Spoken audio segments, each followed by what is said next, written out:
So ayun, good day mga kaibon. Nanalo pala tayo sa palarong pangmasa ni JRN Every. So ang price na makukuha natin ay Green Opa Ino. So Project Lutino Opa. So tara, kunin na natin.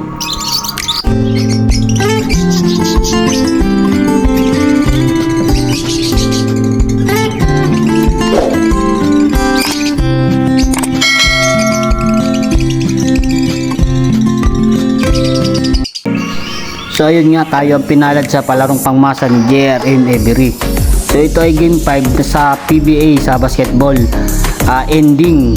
So tayo ang nanalo 7-1 sa third quarter. Ang fourth quarter naman ay 6-2. So yung fourth quarter ay Project Crimino Opa. Yung tinamaan naman natin na third quarter ay Project Lutino Opa. So napakagandang ibon. So ayan yung resulta na 7-1. Meron namang nag-complain na 7-0 daw yung labas at pinipilit niya na i-review yung laro. So panoorin daw kasi 7-0 daw yung lumabas, hindi 7-1. So ginawa ko, nag-send ako ng picture dun sa GC.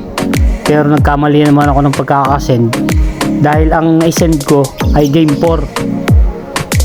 Pero kung titignan po doon sa resulta sa game 5, pareho po ng labas na 7-1 doon sa laban ng third quarter.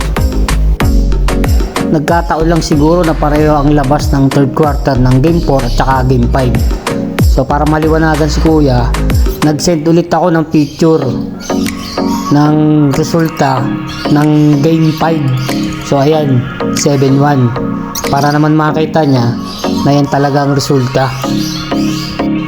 Kasi hindi pwedeng maging 7-0. Hindi kasi maglalabas si PBA ng mga final score kung sablay yung ilalabas nilang info. So maaaring magkagulo pagka nagkaganon. Maingat sa pagdating sa ganyan sa mga result ang PBA. Siyempre malaking kahihiyan yun sa kanila kung magkakamali sila. So nag-send ulit si kuya ng score, pero yung na-send niya ay papasok ng fourth quarter, naging 7-2 naman. So kung titingnan dun sa gilid nung scoreboard, makikita dun na fourth quarter, tapos sa gilid makikita dun sa time na 10 minutes na lang mahigit yung oras. So malinaw na yung na-send niya ay fourth quarter. So kaya nagkakaroon ng kalituhan dahil sa ginagawa ni kuya. So dapat pagka po ganun, manood na mabuti. So sa huli, inamin naman niya na puro highlights lang yung pinanood niya. So yun, umamin din si kuya na puro highlights lang yung pinanood niya. At ayun, sinabi rin nga niya na congrats doon sa tumama ng 7-1 sa third quarter ng game 5. So ayun, okay lang yun. Kaya lang kuya, medyo nagpagulo ka at nagkaroon ng konting diskusyon dun sa game na yun. Pero okay rin yun at inamin mo. So susunod kasi kuya, dapat pag manonood ka, wag yung highlights lang.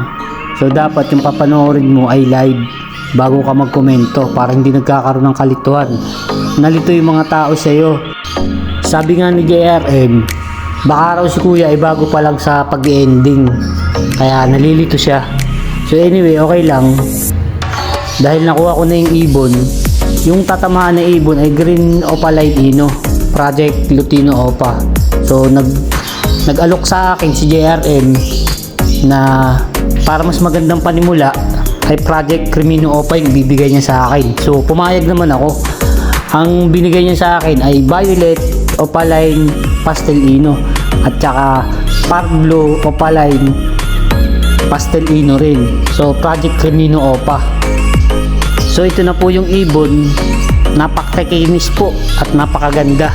So kitang-kita naman po na quality po yung napalit doon sa tatamaan ko sana na back to back na green series na naka-split sa Ino. So Project Lutino Opa. So ito naman po ay Project Remino Opa. Ang mga parents nito, itong dalawang to ay Opaline Albino. So ang mga albino po ay nagpo-produce ng Crimino Opa. So tayo naman ay may mga breeder din na Project Lutino Opaline. So hindi pa lang naglalabas ng mga visual, pero soon sana makapagpalabas tayo para may sarili tayong palahi ng Lutino Opaline. So yun lang muna sa ngayon mga kaibon. Happy breeding po sa ating lahat.